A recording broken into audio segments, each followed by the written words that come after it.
जय महाराष्ट्र मित्रांनो, राज्याच्या राजकारणात एक मोठा भूकंप. सुरुवातीलाच मित्रांनो, देशाच्या राजधानीतून दिल्लीतून मोठी एक अपडेट समोर येत आहे.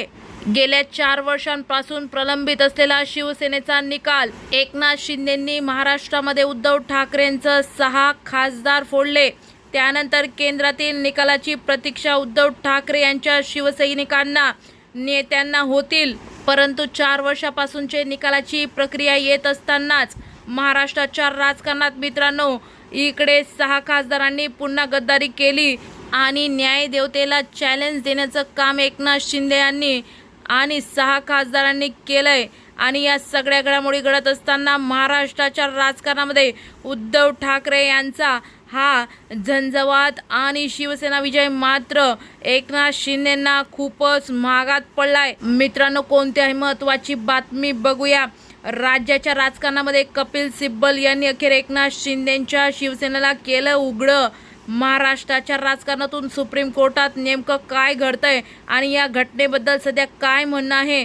सुप्रीम कोर्टाचं उद्धव ठाकरेंच्या शिवसेनेच्या बाजूने निकाल देण्यावरून सध्या सगळ्यात मोठी अपडेट. मित्रांनो, सुप्रीम कोर्टामध्ये उद्धव ठाकरे यांच्या शिवसेनेची 3 प्रकरण अगोदरच प्रलंबित होती आणि आता त्यात 4थ्या प्रकरणाचा भाग समोर आला असून 6 खासदार यांची बंडखोरी आणि गद्दारी यांच्या विरोधात उद्धव ठाकरे आता पुन्हा थेट सुप्रीम कोर्टामध्ये दाद मागणार आहेत.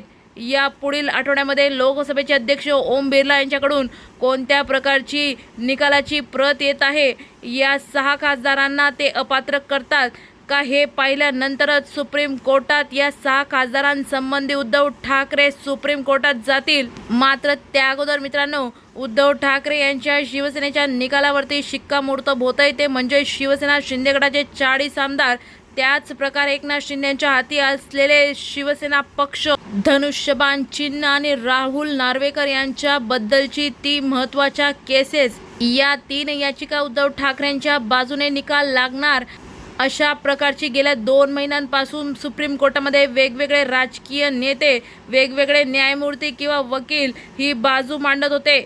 उद्धव ठाकरेंना अखेर न्याय मिळेल. देशामध्ये कोणीही उठेल आणि कोणीही माझा पक्ष म्हणून आमदारांना फोडेल अशा प्रकारचं चालणार नाही.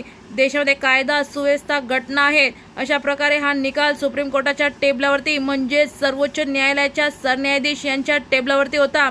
आणि गेल्या 3 महिन्यापूर्वी सुप्रीम कोर्टाच्या सरन्यायाधीशांनी म्हटलं होतं की याचा निकाल आपण पुढील 3 महिन्यांच्या आत लावणार आहोत.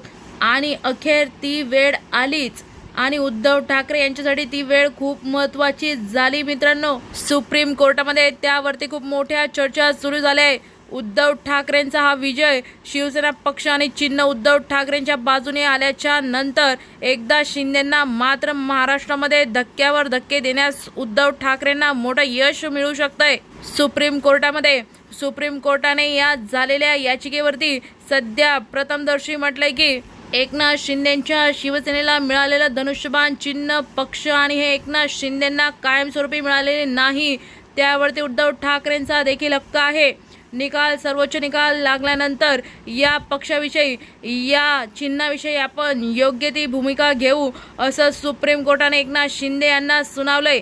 त्यामुळे या केसमध्ये अगदी खूप मोठा रंजकपणा आला आहे आणि उद्धव ठाकरेंची मागणी हीच आहे, शिवसेना पक्ष आणि चिन्ह आम्हाला द्या, अन्यथा ते एकनाथ शिंदेंच्या ऐवजी दोन्ही धनुष्यबाण चिन्ह असेल, शिवसेना पक्ष असेल, दोन्ही देखील आता संपुष्टात आणा किंवा गोठवा अशा प्रकारच्या निकालावरती उद्धव ठाकरेंच्या वकिलांनी शिक्कामोर्तब केलंय. आणि उद्धव ठाकरेंच्या बाजूने जुलै महिन्याच्या 3ऱ्या आठवड्यात या निकालावरती प्रतिक्रिया सुरू होऊन हा निकाल उद्धव ठाकरेंच्या बाजूने लागेल असं कपिल सिब्बल यांनी आपलं सगळ्यात मोठं वक्तव्य करून सगळ्या आमदारांना, राहुल नार्वेकरांना, एकनाथ शिंदे यांना बुचकड्यात पाडलं असून हा निकाल उद्धव ठाकरे यांच्या बाजूने लागेल. 40 आमदार देखील अपात्र होतील. राहुल नार्वेकर यांची कृती देखील अपात्र ठरेल आणि केंद्रीय निवडणूक आयोगाला देखील मोठी चपराक बसेल. त्या पुढील आठवड्यात आपण बघूया मित्रांनो. तोपर्यंत जय महाराष्ट्र, धन्यवाद.